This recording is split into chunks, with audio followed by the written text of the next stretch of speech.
मैं डॉक्टर अरुण व्यास, सह आचार्य भूगर्भ शास्त्र, राजकीय बांगड़ महाविद्यालय डीडवाना। विद्यार्थियों, आज के इस लेक्चर में हम पृथ्वी की आंतरिक भू संरचना के बारे में अध्ययन करेंगे। पृथ्वी की आंतरिक संरचना के स्वरूप में अगर हम बात करें तो पृथ्वी को 3 भागों में इसकी संरचना को बांटा गया है। जो बाह्य आवरण है, जिसको हम भूपपटी या क्रस्ट कहते हैं।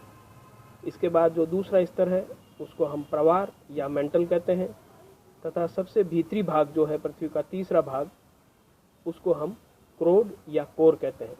अर्थात पृथ्वी को अगर आंतरिक संरचना के स्वरूप में अगर बात करें तो 3 भागों में बांटा गया है, क्रस्ट, मेंटल और कोर। इस पृथ्वी की आंतरिक संरचना की जानकारी हमको किस प्रकार से हुई, इस बारे में महत्वपूर्ण पहलू यह है कि जब भूकंप आता है तो उसके साथ भूकंपी तरंगें उत्पन्न होती है। ये भूकंपी तरंगें 3 प्रकार की होती है। प्राथमिक तरंगें, जिन्हें हम प्राइमरी वेव्स या पी वेव्स कहते हैं। द्वितीयक तरंगें, जिसे हम सेकेंडरी वेव्स या एस वेव्स कहते हैं, तथा तीसरी प्रकार की पृष्ठीय तरंगें, जिन्हें हम एल वेव्स कहते हैं। जो प्राइमरी और सेकेंडरी वेव्स हैं, ये पृथ्वी की आंतरिक संरचना के संदर्भ में बहुत महत्वपूर्ण है, क्योंकि ये दोनों तरंगें पृथ्वी के आंतरिक भागों में ही संचारित होती है, जबकि जो तीसरी पृष्ठीय तरंगें हैं उनका संचरण पृथ्वी की सतह पर होता है। तो जैसे मैंने आपको बताया, प्राइमरी वेव्स यानी पी वेव्स और सेकेंडरी वेव्स यानी एस वेव्स, इनका संचरण पृथ्वी की आंतरिक भागों में ही होता है। तो इनके जो गति की कैरेक्टरिस्टिक्स हैं, पी वेव्स किस तरह से किस गति से कहाँ तक जाती है, एस वेव्स किस तरह से किस गति तक चलती हुई कहाँ तक पहुँचती है, कब इनके वेग में परिवर्तन होता है, इन सब के आधार पर हम पृथ्वी की आंतरिक संरचना को समझने में सफल हुए हैं। प्राथमिक तरंगें द्रव, गैस और ठोस तीनों अवस्थाओं में पृथ्वी के आंतरिक भागों में विचरित कर सकती है, लेकिन जो द्वितीयक तरंगें हैं वो केवल ठोस पदार्थों तक ही संचारित होती है। अर्थात यदि अगर पृथ्वी के आंतरिक भाग में कोई द्रव वाली स्थिति है तो वहाँ तक एस वेव्स गमन नहीं करती है। ये कैरेक्टरिस्टिक्स हमको पृथ्वी की आंतरिक संरचना के समझने में महत्वपूर्ण योगदान देती है। पृथ्वी के भीतरी भागों में जो शैल मिलते हैं, चट्टानें हैं, उनकी प्रत्यास्थ गुण किस प्रकार से हैं, उसके आधार पर इन तरंगों का गमन होता है। जैसे मैंने आपको बताया, पी वेव्स और एस वेव्स पृथ्वी के आंतरिक भागों में संचारित होती है, लेकिन विभिन्न स्तरों पर, विभिन्न गहराइयों पर भिन्न भिन्न प्रकार की चट्टानें मिलती हैं।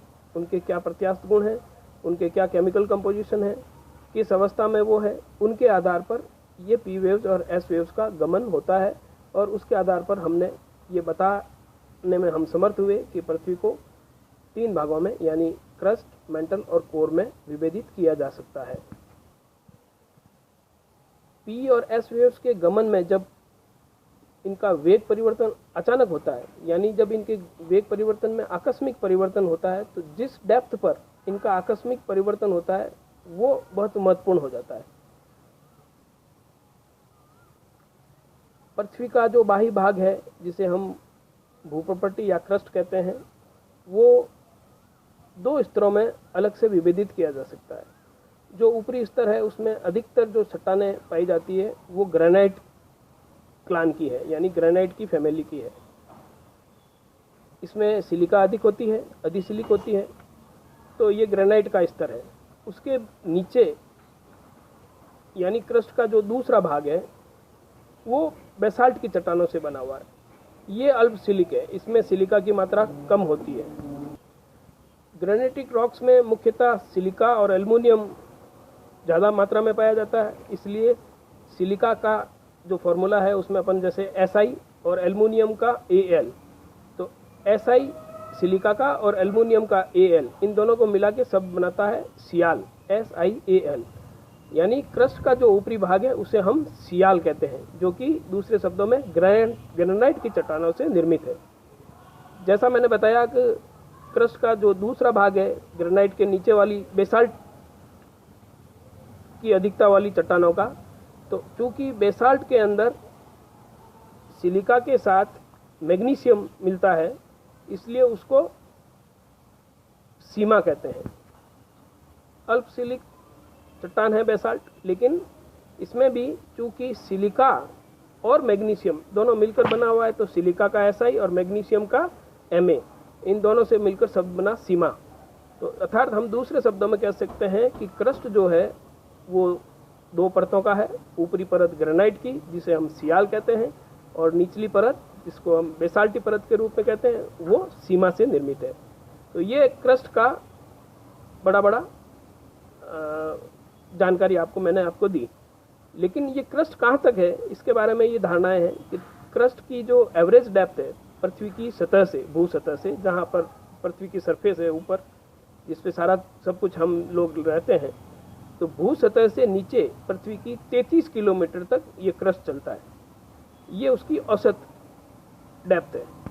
लेकिन अधिकतम गहराई अगर इसकी देखी जाए तो ये 60 किलोमीटर तक बढ़ जाती है। लेकिन नॉर्मल हम अगर कोई पूछे क्रस्ट कहाँ तक है तो हम ये कहेंगे 33 किलोमीटर से लेकर लगभग 50-55 किलोमीटर तक का क्रस्ट है, क्योंकि पर्वतीय क्षेत्रों में इसकी डेप्थ जो है वो अलग हो जाती है। क्रस्ट के बाद दूसरा भाग जो है उसको हम प्रवार या मेंटल कहते हैं। अब ये जो क्रस्ट और मेंटल के बीच में जो एकदम से परिवर्तन होता है पी वेव्स और एस वेव्स की वेलोसिटी में, उसके आधार पर हमने ये पता लगाया कि क्रस्ट के बाद दूसरी जो परत आती है वो मेंटल कहलाती है। तो इन दोनों के क्रस्ट और मेंटल में, जहाँ अभी अपन ने कहा 33 किलोमीटर ऑन एवरेज डेप्थ पे क्रस्ट खत्म हो जाता है, और दूसरी अधिकतम डेप्थ अगर है तो उसको अपन 55-60 किलोमीटर, तो जहाँ क्रस्ट खत्म हुआ और मेंटल चालू हुआ वहाँ पर एकदम से इनके आकस्मिक परिवर्तन पी और एस वेव्स में होते हैं। तो इनको हम असांतत्य तल, प्लेन ऑफ डिसकंटिन्यूटी कहते हैं। ये प्लेन ऑफ डिसकंटिन्यूटी क्यों कहते हैं? क्योंकि इनमें एकदम से आकस्मिक परिवर्तन नोटिस किया जाता है पी और एस वेव्स के वेलोसिटी में। जहाँ क्रस्ट और मेंटल का ये जो असांतत्य तल या प्लेन ऑफ डिसकन्फर्मिटी आता है, प्लेन ऑफ डिसकंटिन्यूटी आता है, इसे हम मोरोविसिस अनकन्फर्मिटी का जो ये प्लेन है वो कहते हैं। अनकन्फर्मिटी नहीं कह के उसको प्लेन ऑफ डिसकंटिन्यूटी कहते हैं। तो ये जो प्लेन ऑफ डिसकंटिन्यूटी है पहला क्रस्ट और मेंटल के बीच में, उसकी खोज युगोस्लाविया के मोरोविसिक ने की थी। तो उनके नाम के आधार पर इनको मोरोविसिक असांतत्य तल कहा जाता है। यानी इसके तल के ऊपर क्रस्ट और इसके नीचे मेंटल। ये जो मेंटल है ये यहाँ से यानी 33 किलोमीटर से लेके पृथ्वी की अंदर और गहराई तक 2900 किलोमीटर तक चलता है। तो 2900 किलोमीटर तक की डेप्थ में मेंटल चलता है। मेंटल के अंदर 2900 किलोमीटर यानी 33 किलोमीटर से लेके 2900 किलोमीटर तक का जो ये मेंटल का भाग है, इसमें ज्यों ज्यों हम गहराई में जाएंगे घनत्व की वृद्धि होती है, और इसमें जो चट्टानें हैं उनमें लोह और मैग्नीशियम खनिजों की प्रमुखता होती है। तो ये मेंटल का भाग जो है ये 2900 किलोमीटर तक चलता है, और पृथ्वी पर आने वाले अधिकतर भूकंपों की उत्पत्ति इस मेंटल भाग से ही होती है, जो कि हम अभी आपको बताया जैसे 33 किलोमीटर की भीतरी गहराई से लेकर 2900 किलोमीटर तक होता है। इसके बाद एक बार फिर से असांतत्य तल आते हैं। पी और एस वेव्स में परिवर्तन होता है वेगों में। 2900 किलोमीटर के नीचे एस तरंगों का गमन नहीं होता है। जैसा मैंने आपको पहले बताया तो एस तरंगें केवल ठोस पदार्थों में ही गमन करती है। इसका मतलब क्या हुआ कि 2900 के बाद में ये जो नीचे का क्रोड भाग प्रारंभ होता है उसमें एस तरंगे गमन नहीं कर रही है। इसका मतलब वो ठोस भाग में नहीं है, वो द्रव भाग में है। 2900 किलोमीटर की बाउंड्री पर जो असांतत्य तल है उसकी खोज गुटनबर्ग और विंचार्ट दो वैज्ञानिकों ने की थी, इसलिए इन्हें गुटनबर्ग और विंचार्ट असांतत्य तल भी कहते हैं। दूसरे शब्दों में मेंटल और कोर की बाउंड्री पर जो असांतत्य तल है उन्हें हम गुटनबर्ग और विंचार्ट असांतत्य तल कहते हैं। पी और एस वेव्स के गमन तथा इनकी वेग में परिवर्तन की चर्चा के आधार पर इस प्रकार हमने क्रस्ट, मेंटल और कोर की बाउंड्री तक का अध्ययन किया।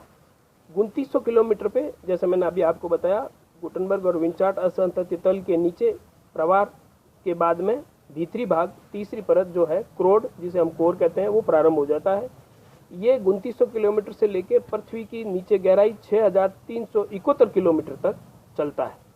यानी दूसरे शब्दों में पृथ्वी की आंतरिक संरचना का भीतरी भाग, तीसरी लेयर जिसे हम क्रोड या कोर कहते हैं, वो पृथ्वी की सतह से 2900 किलोमीटर नीचे से प्रारंभ होता है और वहां से लेकर पृथ्वी की भीतरी गहराई 6371 किलोमीटर तक चलता है।